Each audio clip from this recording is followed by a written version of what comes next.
Longstreet with another edition of Longstreet Beat, and I'm very excited to have with me today the 2018 PRLA State Chairman, Jim Grattan. Jim, welcome to the Longstreet Beat studios today. Great, thank you, John. Look forward to it. It's good to have you in Harrisburg. It was a great morning so far. So Jim, let's start out by talking a bit about your career. I mean, you're a hotel guy from way back when. Interested to hear about how you got started. Absolutely. I really am a hotel guy. I actually grew up in a hotel, living in a hotel for the first 6 years of my life. Back in the day, it was very common for the general manager to have an apartment in the hotel, and I was living in the hotel until I got to be about 7, and my parents said it's kind of difficult raising a son in the hotel, and then moved on from there and just kind of grew up in around the business. Went to school for hospitality. Upon graduating from there, went with Marriott. Been with Marriott now for a little over 30 years, primarily on the room side, kind of scattered throughout the East Coast. I've worked many years in Florida at different resorts and different hotels. Worked in Atlanta, Charlotte. Most recently, I've been up in the Philadelphia area now for about 14 years, and moved into an area director role, which I'm currently in, where I oversee hotels in Pennsylvania, Delaware, and the southern part of New Jersey for our company. And just really, it's in my blood. It's truly grew up in it, and it's just part of me. So Jim, as the 2018 PRLA chairman, what are some of your goals for the organization? Well, John, as the second largest industry in the Commonwealth and employing almost 500,000 people and generating in the neighborhood about $4 billion in economic impact and tax revenues, I really believe we need to elevate the awareness and really the respect of our industry. We do so much for the Commonwealth, and I think at times through targeted from legislative perspective, support of tourism funding, and just different things that I don't believe our industry gets the respect that it deserves. And we need to really, I think, bring awareness to our state officials that this is an industry that you should be advocating on behalf of, because we are many people's first jobs, great career opportunities, but unfortunately it just seems that we continue to be more of a target than somebody that should be looking as an advocate on our behalf. So our role should be using all methods available to educate the public and legislators about the importance of the industry and what we really are all about. Absolutely, absolutely. Right. So people recognize the importance that we provide to the Commonwealth. We may not necessarily be the oldest industry that's been out there, and I think sometimes that is something that impacts us, that people don't think of us as opposed to going years back with medical or educational.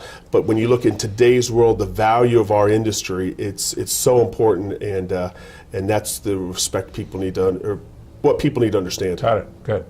Yep. Other priorities, I certainly believe that we as an association need to continue to make sure that our members are engaged, they're satisfied. We've done a good job in the recent years of kind of creating more of a member connect, but we need to continue to grow that because we're only as powerful as our members are. We got to get them a little bit more engaged, as we spoke about, to speak on our behalf, both at a local level and at a state level, to advocate those relationships that they have at a level. I believe we need to continue to look at our youth.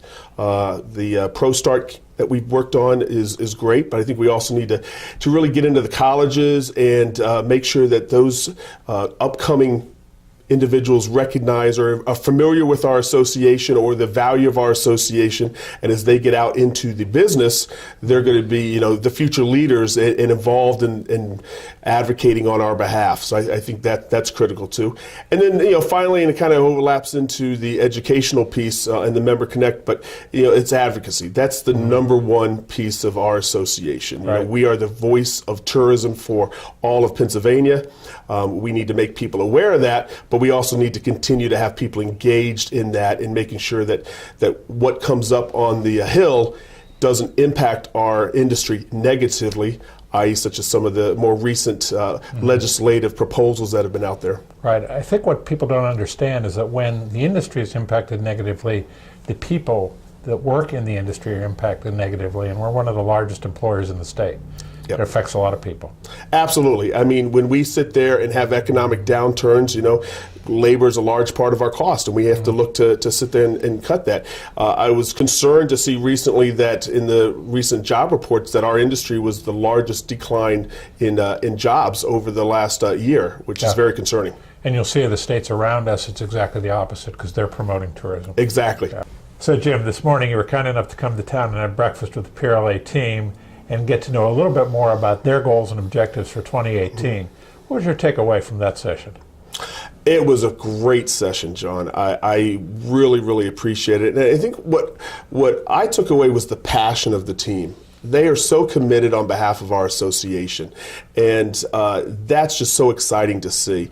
They had good ideas as we asked about what were their goals that they were working on and what can we do to make them more effective in their job and also make them more successful in the job.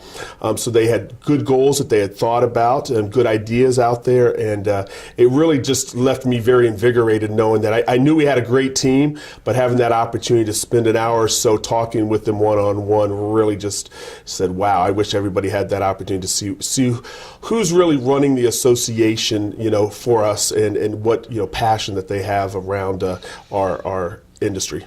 One more reason why you can see I love coming to work every day. Absolutely. Yeah, it's a great team. Yeah. It is. And, they work well together. You can just see the family environment that is there when you talk to them. It's just a really cool thing to witness. Well, thanks for being a part of that. So, Jim, you've been in leadership for a long time. What would you say is the most important trait of a leader? I think certainly a leader needs to be passionate and a leader needs to have goals and be driven for attaining those goals. But I think the effective leaders also have to be very approachable and be able to have a connection with their team and make sure that they're listening to those individuals' ideas, that they're engaged and open to trying different things. I believe that the old adage of a leader's only as successful as the people below them, and truly believe that. So as a leader, you give them the direction, you give them the goals.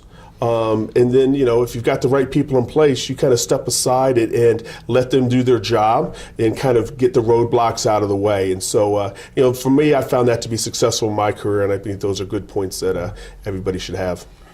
Well said. Well, Jim, I appreciate your leadership at PRLA. I'm looking forward to working with you throughout 2018. And thanks so much for being on the Longstreet Beat today. Well, thank you, John. And that's it for another edition of the Longstreet Beat. Thanks for tuning in. We'll see you again next time.